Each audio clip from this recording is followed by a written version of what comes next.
Star Wars has hinted just how long Master Yoda sat on the Jedi Council. When Luke Skywalker traveled to Dagobah in The Empire Strikes Back, he was expecting a mighty warrior. Instead, he found a diminutive alien being who insisted wars do not make one great, but Yoda turned out to be just the mentor Luke needed.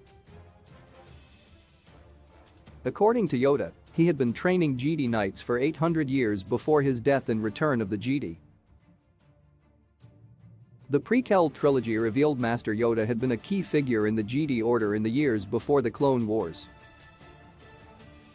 He was Grand Master of the Jedi Order, considered the wisest Jedi of the age.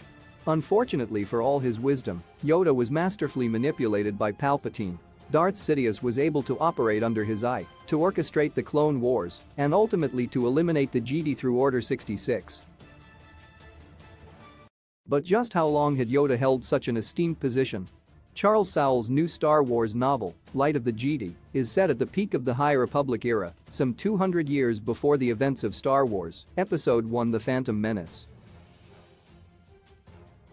A number of scenes feature the Jedi Council of the time, which included legendary Jedi such as Jorah Mali, Yarael Poof, Reno Kant, Oppo Rancisis, Keaton Murag, and Ada Lee Caro. Yoda was apparently already considered one of 3 Jedi Grandmasters, but at the time of Light of the Jedi he had chosen to go on a sabbatical and train a group of younglings. He had appointed the Mon Calamari Efru to occupy his seat during his sabbatical. Fans may recognize the names Yarael Poof and Oppo Rancisis, who were still sitting on the Jedi Council during the prequel trilogy, but were both killed during the Clone Wars. It seems that, like Yoda himself, these 2 masters are more long-lived than human norm. They may also come from races who typically have high midi-chlorian counts.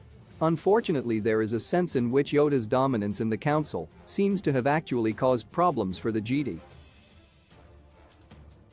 The Jedi of the High Republic era had a much greater understanding of the Force because they encouraged every Jedi to relate to the Force in a different way. By the time of the prequels, Yoda's perspective of the Force had become dominant, choking out other interpretations. Yoda's definition of the Force was the one presented by Obi-Wan Kenobi in the very first Star Wars film, when he described the Force as an energy field created by all living things. This is likely one reason the Force needed Anakin Skywalker to bring it back into balance in the main Star Wars saga. Key release dates: Rogue Squadron release date 2023 12/22.